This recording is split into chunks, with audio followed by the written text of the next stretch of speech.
Continuamos con nuestra clase. Primero de todo, Jodesh Tov, porque no nos hemos visto. Esperemos que sea un mes de Lul que nos sirva para reflexionar en todo lo que tenemos que pensar y comenzar con esos cambios que son tan importantes a veces y que nos van a hacer bien, nos van a acompañar.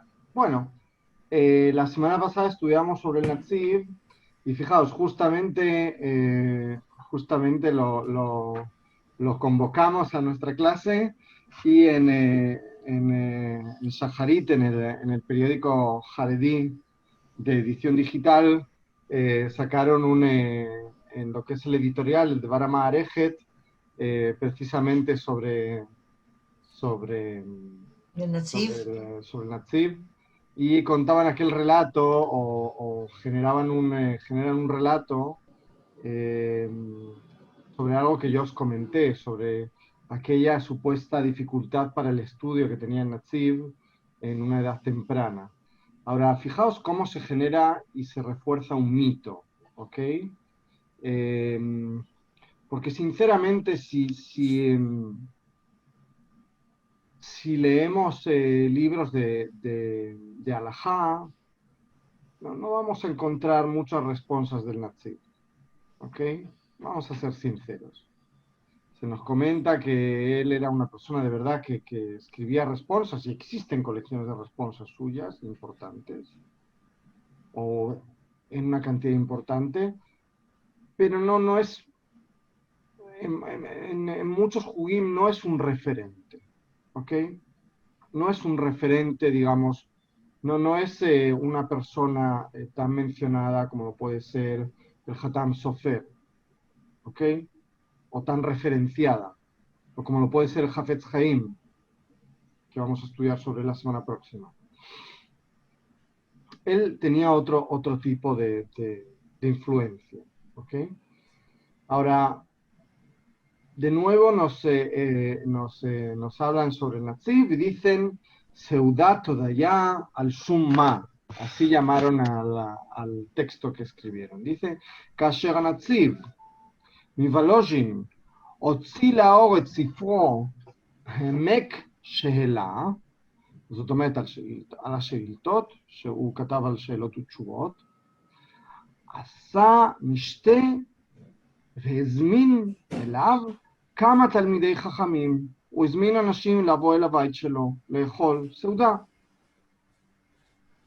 הסעודה, אמר הנציב, אסביר לכם סעודה זו על שום מה, מדוע אני עושה את הסעודה הזאת. וילדותי התקשיתי בלימודיי, היה לו קשה ללמוד. ולמעשה נחשבתי בין התלמידים החלשים. עוד אינסטיין כזה שהוא לא עובר את המבחן במתמטיקה.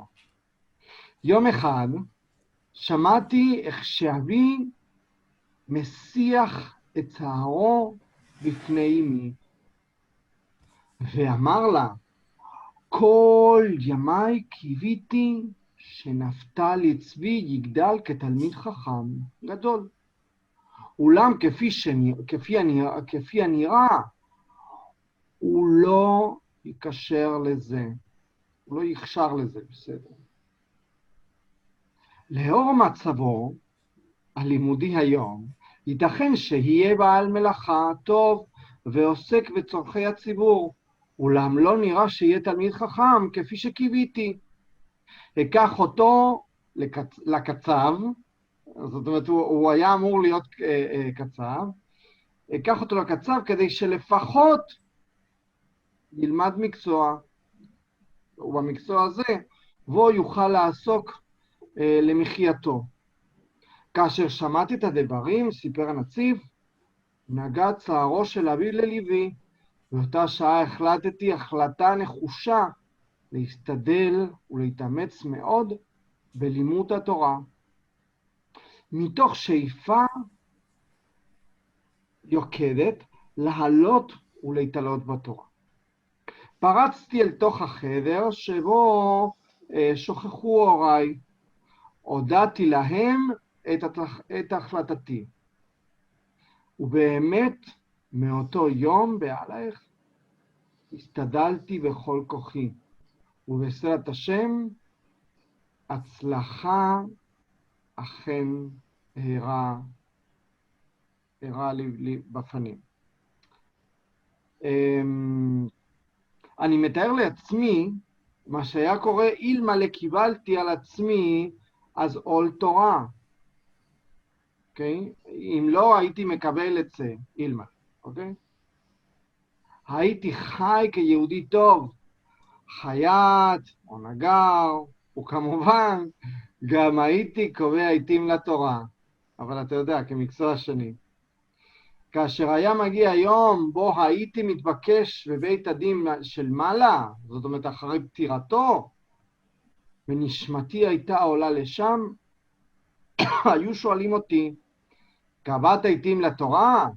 ואני כמובן הייתי מסביר, משיב בחיוב ומפרט את סדר יומי.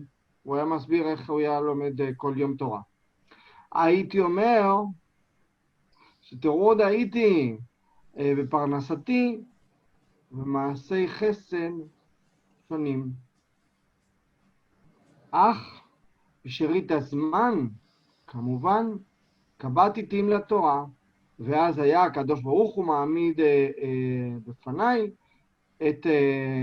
את הספרים, העמק שאלה, מרומי שדה ועמק דבר, והיה אומר לי, את הספרים האלה יכולת לכתוב, מדוע לא עשית זאת? אוי, לאותה בושה. על כן, גדולה שמחתי על שנשאני לליבי, זה נשאני ליבי, ועל שהחלטתי שאני יכול ומסוגל לגדול בתורה. החלטה זו היא שרוממה אותי, העלתה אותי, בזכותה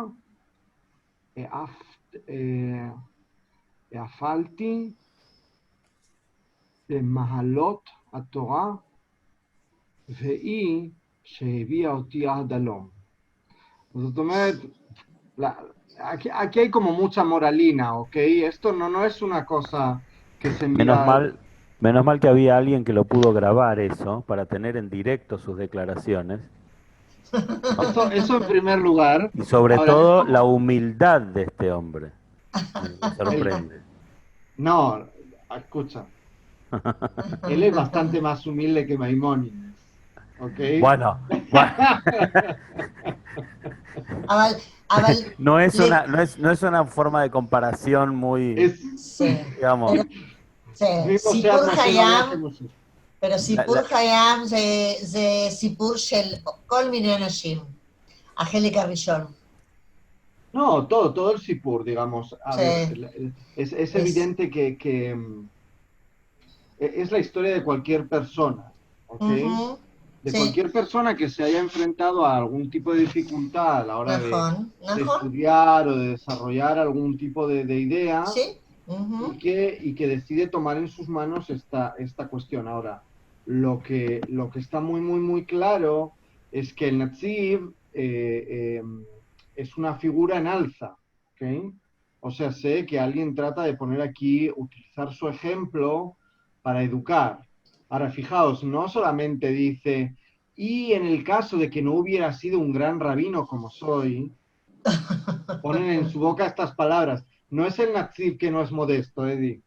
Esto alguien lo escribe en, ok, forma parte del mito, de la mitificación de la figura. Ahora, cuando nos dicen, que aquí no hay, por eso digo, no hay ningún tipo de ingenuidad detrás, dice, bueno, no fui un gran rabino, pero sí que establecí tiempos para la Torá. Y además no dice, no contesta cuando le preguntan en Beit Din Shel Mala, ¿tuviste tiempo para estudiar Torá? No dice, sí, y ya está. No. Describe lo que hizo exactamente y dice, no describe cuánta Torá estudiaba al día. Dice, además de buscar mi sustento, hacía buenas acciones. y también tenía tiempo para la Torá. Creo que esto falta un poco en el... porque esta... Ok. Este relato, como muchos otros que vamos a ver, ¿ok? La verdad que justamente hoy publicaron otro relato y era sobre el Hafetz Haim. Y dije, no, pero va a ser demasiado. El del Hafetz Haim tal vez lo dejo para la semana que viene, ¿ok?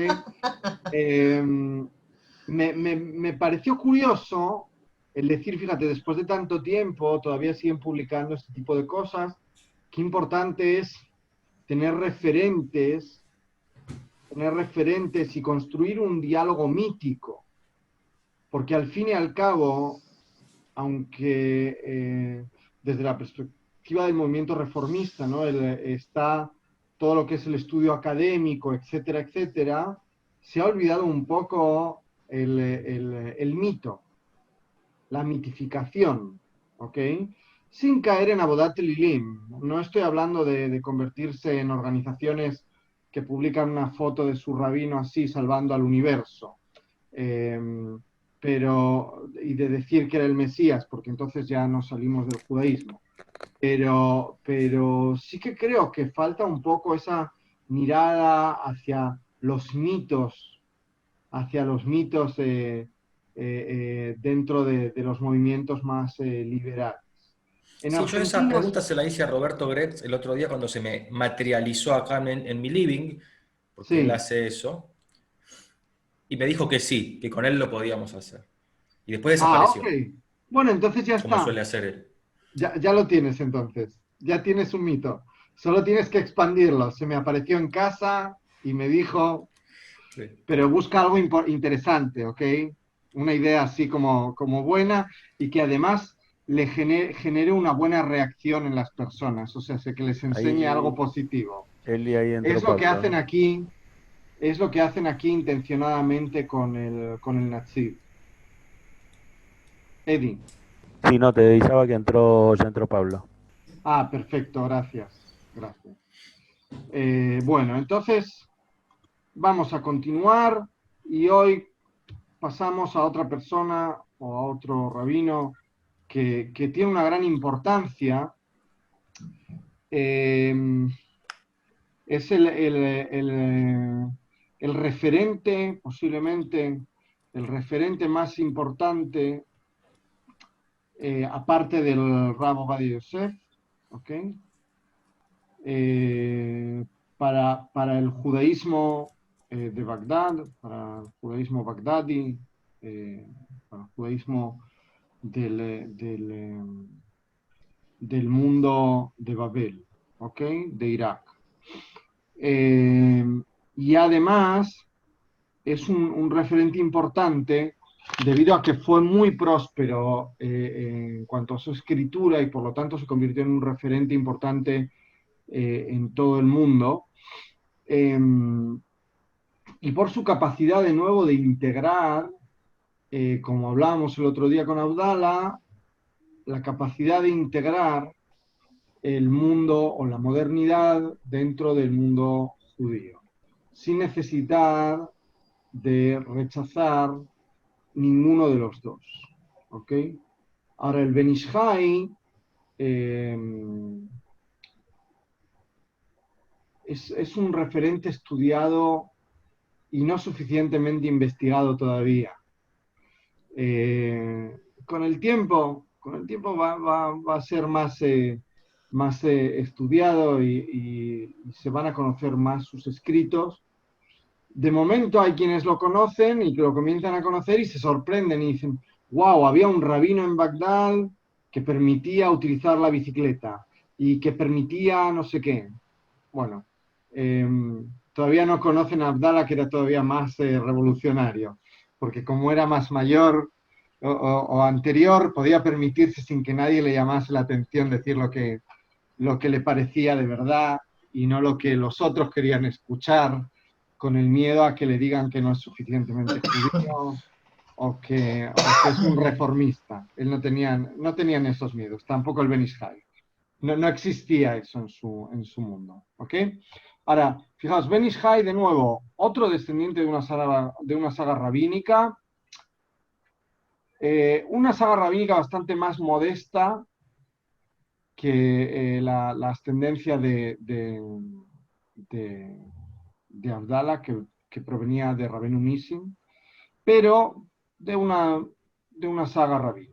¿Okay? Él nace en Bagdad, fallece también en las cercanías de la ciudad, de nuevo, muy parecido a lo sucedido con nuestro amigo. Fijaos la diferencia, alguien creo que era Eddie en su ficha, remarcaba la diferencia entre las comunidades en el este de Europa y las comunidades en todo mucho más, por decirlo de alguna forma, menos institucional, más cercano, más familiar.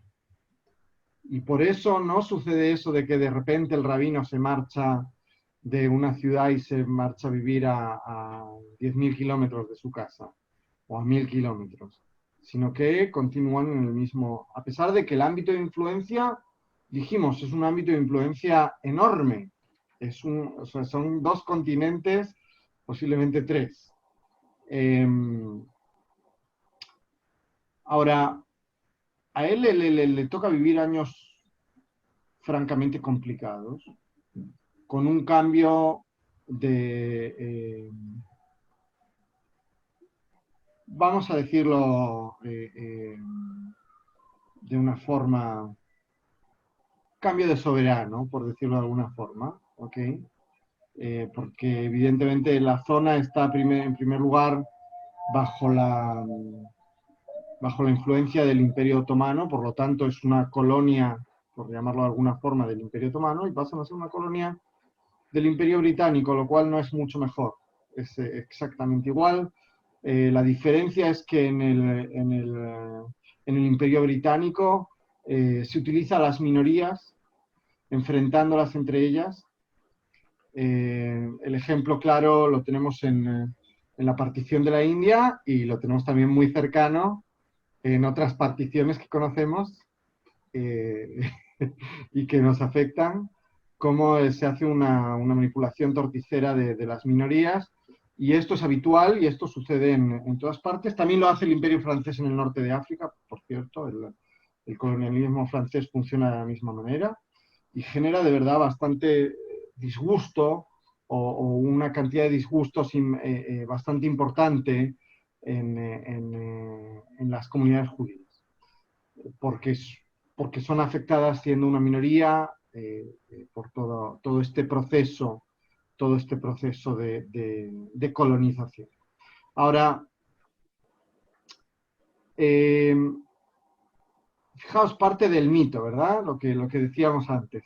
A los 7 años se cae en un pozo mientras juega, ¿ok? Y hace un neder para poder salir, así se nos cuenta, y dijo que si salía iba a dedicar toda su vida al estudio de la Torá. Este es uno de los mitos que se encuentran en torno al Ben Ish Hai y que él mismo lo cuenta. O sea, no es algo que parezca inventado. Todo mito tiene siempre una base, ¿verdad?, de realidad, y en este caso es cierto que se cayó al pozo y él mismo lo contaba. Ahora, fue uno de los alumnos, y posiblemente el alumno más aventajado de Abdala, ¿ok? Esto es importante, y cuando digo aquí que fue aceptado para cursar estudios rabínicos, daos cuenta de que en el mundo del que estamos hablando, no existe una ordenación rabínica como se conoce en el mundo ashkenazí, ¿ok? Es diferente. Pero es aceptado para ser un jajam, ¿ok? Para pasar a ser un jajam, y comienza a estudiar con 14 años, lo cual de verdad nos da una dimensión de la inteligencia de este tipo, ¿ok? Del Ben Ish Hai. Su padre tenía un puesto importante dentro del Imperio Otomano, era el Rab Rashi del Imperio Otomano. ¿Qué quiere decir esto? Os Menos mal expliqué el que otro día era que una saga sí, más humilde. sí, porque el nombre de su papá aquí ni siquiera te lo menciono. El yihuz Sí, Aquí el tener un puesto, Hernán, el tener un puesto no tiene nada que ver con la grandeza, perfecto. ¿ok? El tener un... No voy a decir que era un rabino importante, sin duda, era un tipo inteligente, era un tipo...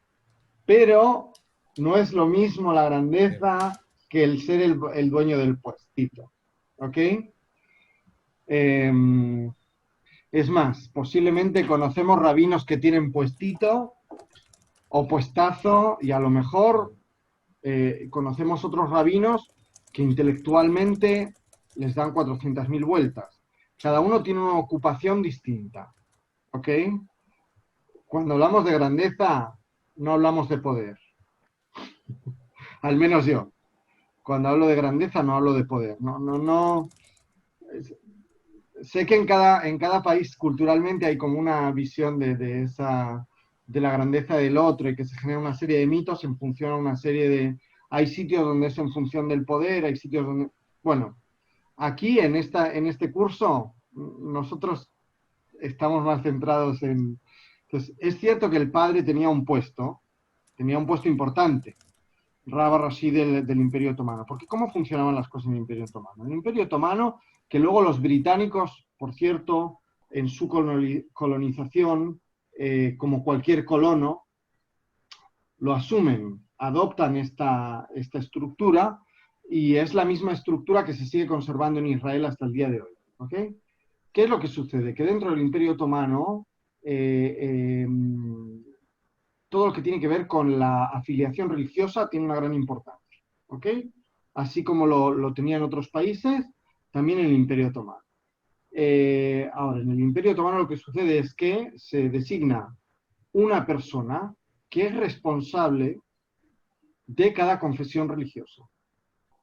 Y por lo tanto, para los asuntos religiosos, las personas tienen obligatoriamente que pasar por el filtro de esta persona que está indicada o que ostenta ese puesto.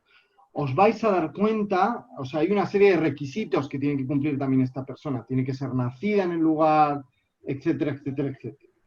No puede ser un extranjero que llegó al Imperio Otomano y le dan el puesto. Esto lo vamos a ver, es muy importante, porque lo vamos a ver en la época, en una época posterior, cuando está comenzando cuando comienzan las aliot a Israel, ¿ok? Cuando hay los grandes movimientos de inmigración, vamos a ver cuál es qué es lo que sucede, qué es lo que sucede y quién es nombrado Rab Rashid de Israel, etcétera, etcétera. Lo vamos a ver, ¿ok? Ahora, su papá tiene este puesto, lo cual también le influye. Pero fijaos, su padre se aconsejaba con él. Entonces, su padre le pedía su opinión en cuestiones alágicas. De nuevo, esto creo que nos da una dimensión o nos pone en perspectiva cuál era la dimensión del tipo. Él nunca, nunca, nunca aceptó el recibir un salario por el estudio de la Torá, ¿ok? Y de nuevo, también un comportamiento que ya habíamos visto, ¿ok? Él vivía de su trabajo, de su negocio, sus hermanos eran quienes administraban el negocio, ¿ok? Además, él no solamente eh, se alimentaba gracias al negocio familiar, sino que además financiaba los libros que publicaba con este negocio. ¿Okay? Una vez que su padre fallece, él hereda el puesto de su padre como líder de la comunidad, pero él decide no asumir ese puesto, sino que lo que él hace es dedicarse a escribirse el Otut Shuvot. Para él lo importante es alajá lema'aseh, ¿ok? Y para eso él necesita estudiar, él necesita dedicarse al estudio. Por lo tanto, él está de verdad bastante enclaustrado, bastante encerrado. Es uno de los rasgos interesantes. Él era un intelectual, un ratón de biblioteca, se podría llamar. ¿Okay? Otra de las cosas que llama mucho la atención, de verdad, del Ben Ish Hai es que se introduce muy intensamente en el estudio de la mística. ¿Okay? Bueno, y eso influye evidentemente en gran medida, por ejemplo, en su Sidur, por ejemplo, en algunos de sus comentarios, pero él lo tiene muy claro de cualquier forma, ¿ok? Lo veis en la Tshuvah el Hatit que habéis tenido que leer para hoy, cómo dice, no se estudia Mikra por la noche, pero, ¿ok? Él toma del mundo cabalístico ciertas cosas, las conoce, pero también es capaz de rebatirlas y decir, bueno, pero una mujer que está dando a luz, etcétera, etcétera, sí, hay que leer Tehillim, o se puede leer Tehillim. Su función principal era acercar el judaísmo al pueblo, ¿ok? Ese era lo que él trataba de hacer. ¿Y cómo lo hacía? Escribiendo. Fijaos, de nuevo, ¿cuál es el ámbito de influencia? Él expande todavía un poco más, dice Irak, India, Persia, y además todas las comunidades judías de Sefaradim en la tierra de Israel. Lo cual es interesante, porque en Israel lo que hay no son iraquim, no son bablim, no son halabim, no son mitzrim, no son marocaim, son sefaradim, samechtetim. Y sin embargo ellos asumen que el Ben Ish Hai es su referente halágico, ¿ok? Así que se cumple aquella máxima que decíamos, que mi Bagdad tetze Torah, de Bagdad va a salir la Torah. Ahora, él tiene una fórmula muy interesante para tratar las cuestiones halágicas. Y hay un cierto enfrentamiento. ¿Os acordáis que hablábamos que con el proceso de colonización comienzan a llegar también judíos que suelen ser intelectuales laicos a los países árabes? ¿Ok? Y ellos observan a los judíos de esta zona desde una perspectiva colonialista. ¿Ok? Son totalmente orientalistas porque son un europeo más. Y evidentemente, con todo este proceso de colonización también hay desde el colonizador, desde la perspectiva o desde la posición del colonizador, un intento de influenciar al colonizado. Y la minoría judía también es parte del colonizado. ¿Ok? Y entonces traen a sus propios judíos de Europa, del oeste o del este, para generar, de alguna forma, se genera un intercambio, pero que es un intercambio nada amable, ¿ok? Con el Ben Ish Hai en concreto lo que se genera es una explosión, ¿ok? Porque traen el racionalismo o el supuesto racionalismo, que después en Europa conduce a lo que conduce en el siglo XX, esa especie de pensar que ese intento de racionalizar todo, y él no lo acepta, porque él dice, con mucho criterio en mi opinión, que la vida es mucho más compleja que pensar que uno y uno son dos, que no todo se puede racionalizar, que hay en la experiencia humana aspectos que no tienen que ver con la razón en absoluto. Si él viviera hoy en la época, estaría muy en boga, ¿ok? Porque esto en las ciencias humanas, en las ciencias sociales, hoy este tipo de observación es totalmente aceptado. Entonces él, de verdad, tiene grandes discusiones con los racionalistas o los supuestos racionalistas, porque de nuevo, ¿qué es racional y qué es irracional?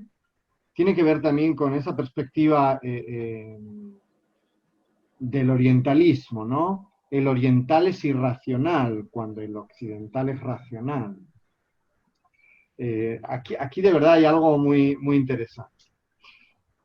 En su pensamiento la tierra de Israel guarda un lugar central y de nuevo os decía que él invertía su dinero también en publicar sus libros y lo que hace es los publica en Jerusalén para generar ingresos a la población residente en Jerusalén. Fijaos, sin formar parte del movimiento sionista, ni tener tampoco interés en formar parte de él tiene este tipo de acciones para reforzar la tierra de Israel. ¿Okay? Cuando hablo del movimiento sionista me refiero de ese movimiento sionista político que se gesta y se genera en Europa por una serie de necesidades y por una serie de cuestiones de tipo de influencias, ¿okay? Del lanzamiento de los nacionalismos gracias a la invención de la imprenta, etcétera, etcétera, se va desarrollando hasta llegar al siglo XIX y siglo XX. Él incluso llega a la tierra de Israel, ¿ok? Y para él es muy importante en la tierra de Israel hacer dos cosas. Uno, hace una visita a los Kibrei Tzadikim, ¿okay? A los lugares de enterramiento donde hay justos, donde hay Tzadikim, y llegar a Jerusalén, ¿ok? Hay quienes dicen que en principio, esto es un mito que ahora está circulando, que él pensaba en quedarse en Jerusalén. La verdad, no he conseguido encontrar información que contraste esta afirmación de algunas personas. Y sin embargo, sí que se puede asumir que lo que hizo fue una peregrinación. ¿Okay? Bueno, continuamos. ¿Qué está sucediendo en el mundo? Y cuando digo en el mundo me refiero, evidentemente, en cada caso, el mundo que rodea a estas personas. En cuanto al Imperio Otomano, el Imperio Otomano se da cuenta de que sus estructuras se encuentran obsoletas, ¿ok? Que además hay interés por parte de ciertos, llamémoslos, sujetos colonialistas, de entrar en su territorio y por lo tanto comienza procesos de reforma. ¿Ok?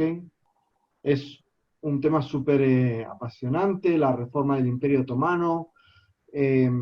Daos cuenta además de que las provincias, por llamarlo de alguna forma, siempre sufren. ¿Ok? Y existen algunas películas en árabe de los años 50, 60, incluso 70, en las que se relata cómo maltrataba el Imperio Otomano a los musulmanes o a los cristianos del Líbano, en Siria, ¿ok? Ni siquiera a las minorías religiosas, a cualquier facción, ¿ok? Y cómo los enviaban a trabajar a campos de trabajo, a los jóvenes, para que no pudieran casarse y por lo tanto no pudieran tener familia, o no tuvieran una familia tan abundante, y traer colonizadores turcos que tomen la zona. Es interesante lo que pasa ahí en el Imperio Otomano en ese tiempo. ¿Okay? Es una época complicada, pero no es tan mala. Es difícil de describir. ¿Okay? Todo depende cuán cerca estuvieras, como siempre, del colono, ¿okay? Del emperador del momento.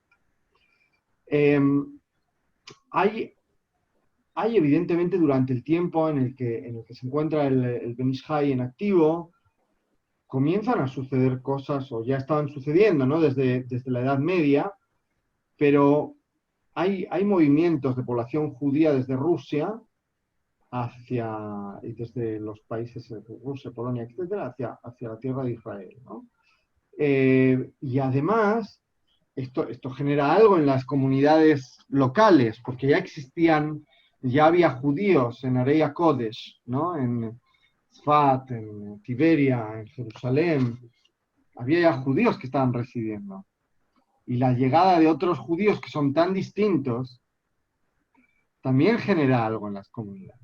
Bueno, él de verdad intenta potenciar a esas comunidades, apoyarles, darles fuerza en esos momentos, que son momentos difíciles, no son momentos tan fáciles. Es un imperio que se está desmembrando y a la vez hay otro imperio que está intentando entrar y que está utilizando a las minorías o que su estrategia se fundamenta en enfrentar a las minorías que conviven en el país o a los grupos, no a las minorías, a los grupos que conviven en un país. Es un tiempo nada fácil, ¿ok?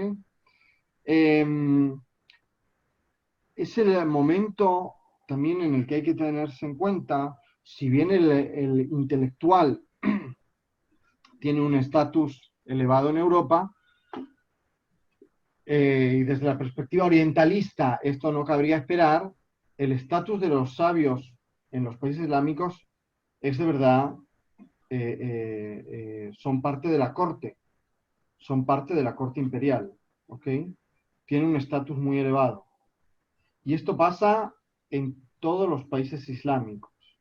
Vais a hablar con un marroquí y os van a decir cuál era el estatus del rabino o de los rabinos, de los sabios, del ribi, ¿ok? En Marruecos. Y aquí lo mismo, ¿ok? Hay una... ¿Os acordáis que el otro día leíamos un artículo o una mención de un artículo que decía, no, porque de nuevo hay un resurgir de la vida? Esto era algo que estaba sucediendo ya desde el siglo XIV. Desde el siglo XIV los rabinos de Babel tienen de verdad mucha importancia, pero con todos los procesos de globalización, ¿ok? Lo que sucede es que ahora se ve mucho más, ¿ok? De nuevo, el colonialismo y los procesos de modernización, que de nuevo al Ben Ish Chai parecen no molestarle demasiado, tal y como no le molestaron a su maestro Abdalá. El libro más importante es un libro sobre Alajá, que se llama Ben Ish Chai, ¿ok? Y es lo que le da el Kinui, el sobrenombre al Ben Ish Chai. Y se encuentra ordenado en función de las parashot, ¿ok? Fijaos qué diferente. Generalmente todos ordenan en función a los Arba Turim, y él no, él tiene un orden un poco distinto. Se dedica muchísimo a la cuestión de Sheilot Utshuvot, ¿ok? Responsa, es de verdad muy prolífico en este sentido. Raf Pealim, un montón de libros de Tshuvot. Ok, fijaos. Aquí comienza una discusión que la vamos a ver cuando lleguemos al Rab Ovadia Yosef. ¿Ok? ¿A quién seguimos?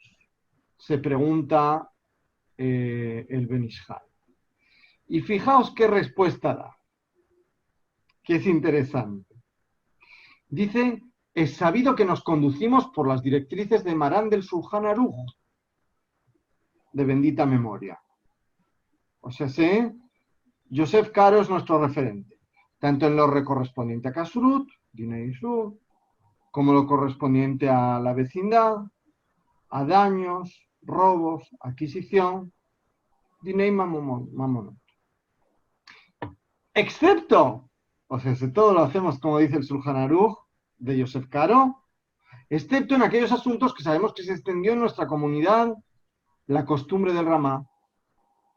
Ok, así que hacemos todo como pero excepto en lo que o cuando los poskim establecieron algo diferente a Marán el Shulchan Aruch, O al Gamá también podemos, que entonces iremos tras la costumbre, tanto lecula como lejumua. Fijaos lo que dice. El Shulchan Aruch, no, para nosotros es un libro central. Pero bueno, lo que viene a decir el Ben Ish Hai es que la Psiká el Hatit no termina en el Shulchan Aruch. No termina en absoluto en el Shulchan Aruch. Dice, mira, algunos de nuestra ciudad han tomado la costumbre de ir y tomar las Ahmarot del Ramá. ¿Ok? Dice, pero es que además tampoco vamos a seguir el Shulchan Aruch cuando haya algún posek que haya establecido algo diferente. Bueno, una idea que yo creo que tiene que acompañarnos siempre. Otro momento álgido en este encuentro con la modernización, ¿verdad? La aparición de la bicicleta. La aparición de la bicicleta, que es como cualquier aparición, ¿cuál os parece que puede haber sido la respuesta en el mundo al occidente de Babel, por lo menos en lo que es el mundo europeo? Me imagino que la respuesta ha sido de esto es un arma del diablo, ¿ok? Tiene que ver mucho con el puritanismo, con ese pensamiento tan europeo de la amenaza en toda la modernización. Y sin embargo, aquí él da una respuesta diferente. ¿Okay? Dice, en lo referente al artefacto que es llamado bicicleta, que es empleado en Shabbat, o sea, él ya da por sentado que se utiliza en Shabbat. Pregunta, fui preguntado por el querido erudito Meir Zalaf, de la ciudad de Mumbai, de nuevo una pregunta en la India, ¿ok? Fijaos dónde llegan sobre un artefacto que llaman bicicleta que tiene dos ruedas fijadas a él y que no es tirado por animales ni por personas, sino que uno va montado sobre él como si la persona que va montada caminase y así empuja las ruedas con sus piernas y quiere saber si está permitido que el sabio monte en Shabbat o en Yom Tov o no. Ahora, ¿cuál es la pregunta? La pregunta es si para las necesidades de la comunidad el sabio local puede montarse en una bicicleta o en un rickshaw, ¿ok? O sea, en el sentido de un rickshaw que va tirado por una bicicleta. ¿Puede montarse o no puede montarse en una bicicleta? Y dice, la respuesta evidentemente para él es que sí. Dice, pero en la ciudad en la que hay Eruv está permitido que el sabio se monte. Porque entonces no es Tiltul, hay un Eruv, ¿ok? Incluso para pasear tanto en Shabbat como en Yom Tov. Ahora, esta respuesta evidentemente es muy discutida, ¿ok? Porque hay quienes dicen, ok, y si, pero él da respuesta a eso también, ¿ok? Y si se deteriora la bicicleta, lo que dice el Ben Ish Hai es, si se estropea, no te va a quedar otra más que dejarla tirada, porque no sabemos arreglarla. Creo que es una respuesta interesante. Leí una respuesta sobre utilización de instrumentos en Shabbat y el fundamento venía a ser muy similar. Era el decir, bueno, si se estropea en Shabbat, no vamos a saber repararlo. ¿Ok? Porque no somos luthier, el intérprete no es luthier. Así que de nuevo, vemos un claro ejemplo de no hay miedo en la modernización, integrémosla, demos una respuesta judía a la modernización. Ahora, fijaos, una persona que se dedicaba tanto al estudio de la Torá y que era de verdad un sabio de la halajá, fijaos lo que dice sobre las drashot. Dice sabido que dar una drashá solamente sobre la halajot no llega a los corazones de la mayor parte del pueblo, para que se sientan atraídos por lo relatado. O sea, sé que si les das una drashá sobre la halajá se te van a quedar dormidos, sino que hace falta que lo principal en la drashá y la mayor parte de su contenido sean Agadá y Musar. Agadá y Musar. Esto lo veíamos en ¿quién? ¿Os acordáis? ¿Quién hablaba también sobre esto?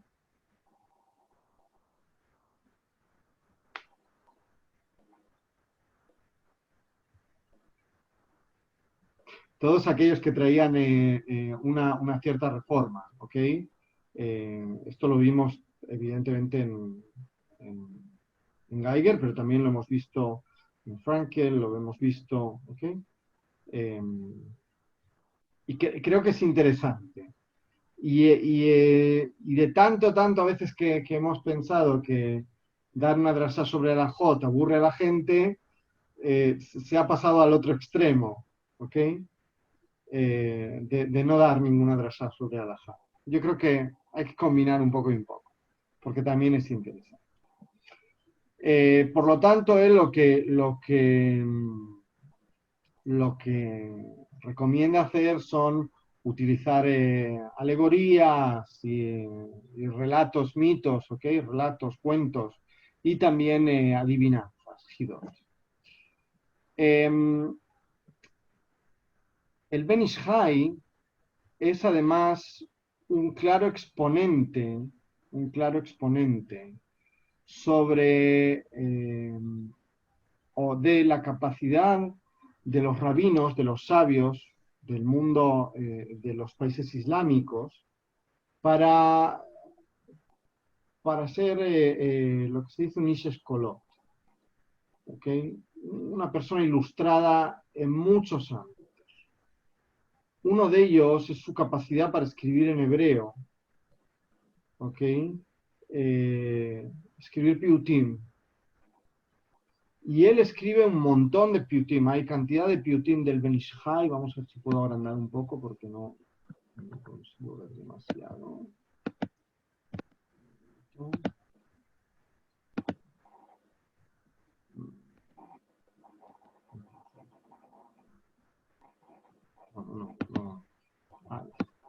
Uy.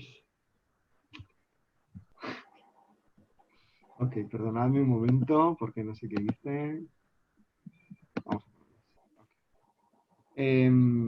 ya está. Lo que hace el Ben Ish Hai, fijaos, habla sobre la tierra de Israel. ¿Ok? De nuevo, él habla desde una perspectiva, como decíamos el otro día, no estamos hablando desde una perspectiva política, él habla desde una perspectiva espiritual también. Pero hay una diferencia entre él y Abdala. Abdala nos dice que la tierra de Israel está en todas partes y en ninguna. Él comienza o vuelve, retoma la idea anterior de Rabbi Yara y de otros rabinos clásicos, hablando sobre el espacio de una forma utópica, pero también mamash. ¿Ok? El Eretz Gemda Tová, ni Yaaleni. ¿Ok? No. Kiani Jolat Ahava, ni Yirpaen.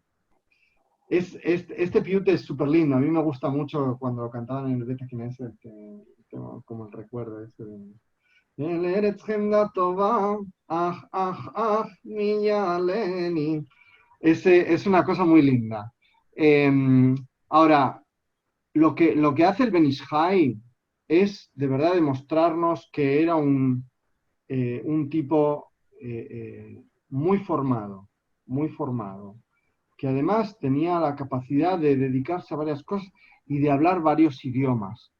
Porque fijaos, el piut, donde tengo el piut, en ciertos países, ¿ok? O sea, la poesía litúrgica tiene una parte central en la liturgia, ¿ok? En la liturgia, es más. Recuerdo que el otro día Dalia Marx mencionaba la cuestión del Sidur y los Sidurim y cómo... Y dijo una cosa que es válida para el mundo askenazí, pero que no es válida para el mundo sefaradí. ¿Okay? Ella hablaba sobre, en la parte central o en partes concretas de la liturgia no se introducía absolutamente nada. ¿Ok? Cuando hablamos de la Amidá, y que era homogéneo, pero que luego había diversidad con respecto al resto de las partes. En el mundo sefaradí ni siquiera eso. En Hazarat Hashatz muchas veces había piutim, ¿ok? Cosa que luego, esto sobre todo en Marruecos, En Marruecos, anterior al año 48, hay documentados más de 125 tipos distintos de Sidur. Más de 125 tipos distintos. Con subtipos después, ¿ok? Una vez que se llega a Israel, el Rab Ovadia dice que hay que eliminar todo lo que él denomina Minhag Ta'ut, ¿ok? Todo lo que él considera que es una costumbre errónea. Que esto además lo asume, es un tipo de lenguaje que utilizan otras tradiciones. Y lo que... Alguien tiene abierto el micrófono. Y lo que sucede es que el Piut tiene un puesto central en la liturgia. Fijaos, este libro se llama Shir Yedidut, ¿ok? Este es solamente para una porción del año. Son Piutim para cada sábado, ¿ok? Piutim para cada sábado, para lo que se llaman Bakashot, que es que entre Rosh Hashanah, ¿okay? Entre Rosh Hashanah y Pesach, nos levantamos cada sábado tempranito, a las 5 de la mañana, y antes de que salga el sol, se canta durante 2 horas en el Beta Knesset Piutim. Para que veáis que lo que hace el Ben Ish Chai es intentar hablar, a pesar de que él es un sabio, de que es una persona erudita, él trata de hablar el lenguaje de su gente y transmitirles ideas utilizando el lenguaje que ellos conocen. ¿Ok? Bueno, la tshuvá que leísteis el otro día, fijaos, tenemos aquí gente que fue influida por el Ben Ish Chai. El Rab Ovadia piensa que sus palabras son palabras de bondad, ¿ok? De Hasidut. Lo considera un sabio, etcétera, etcétera, pero en muchas cosas contradice lo que dice el Ben Ish Chai, ¿ok? Fijaos lo que dicen. Gaonu zenu betifartenu. Esto lo dice o lo escribe en su askamá al Sidur, que es un Sidur renovado, utilizando las psicot del Ben Ish Chai. Dice, Rabban Kol Benei Agolá. O sea, es el gran rabino de todos los que estaban en la diáspora. Y cuando dice todos, es todos, incluye todo el mundo. Avir Goim, Saba de Mishpatim. Saba de Mishpatim no es cualquier cosa, ¿ok? Es como el gran juez. Muflase Basanedrim, Ameir la Aretz Uledarim, סליחה, הגאון הגדול, נבצר עוז ומגדול. No repara en ningún tipo de mahma, de elogio, pero después a la hora de la verdad muchas veces no acepta su psica, ¿ok? Pero él entiende que él era un gaón un gaón. Ahora, Mordejai Eliyahu dice que hay que asumir todas sus decisiones y lo llama aposeca jagón. Así que dice, no hay nadie que pueda cambiar sus decisiones. Evidentemente aquí ya vemos qué sucede entre el Rab Ovadia Yosef y el Rab Mordejai Eliyahu, ¿ok? Aquí hay una... Y de nuevo, el éxito no se mide en función del puestito, ¿ok? Es más, os diré que el Rab Ovadia Yosef, lo vamos a ver cuando lleguemos a él, tiene durante un tiempo muy reducido Mejaen que Rav Agashi, pero su influencia es enorme. ¿Okay? Hay muchos rabinos que han adoptado su psica el Hatit, y además los movimientos liberales miran muchas veces hacia el Ben Ish Hai porque lo han descubierto recientemente, ¿okay? Y miran hacia él dándose cuenta de lo que está sucediendo en otro. Ok, chicas, chicos, una pequeña cosa sobre el tema de las fichas. Tratemos de enviarlas a tiempo. El objetivo es enviarlas a tiempo, ¿ok? Ahora, de nuevo recuerdo, la ficha, hay quienes la rellenan de una forma más amplia, y la verdad que yo disfruto un montón leyéndolas. Y quiero que quien quiera hacerlo así, que lo siga haciendo, porque se puede rellenar también telegráficamente, ¿ok? El objetivo es enviarla. No voy a insistir mucho en esto porque las cosas están muy claras en el programa, pero de verdad que no os volváis locos, ¿ok? No quiero que os agobiéis con este curso.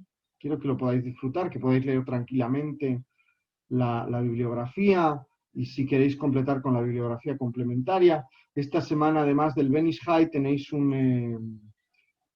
para quien quiera verlo, hay una película muy interesante sobre él. Está en la bibliografía complementaria, ¿ok? Si no conseguís encontrar el link, me avisáis. Y os lo, perdona, a lo mejor incluso lo puedo enviar ahora si queréis aquí en el.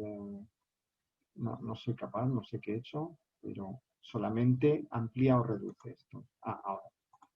Ok, os lo envío en el chat para si alguien quiere verlo después. Disfrutadlo, vedlo, la verdad que merece la pena ver el vídeo, porque son otras perspectivas, otras opiniones. Uy.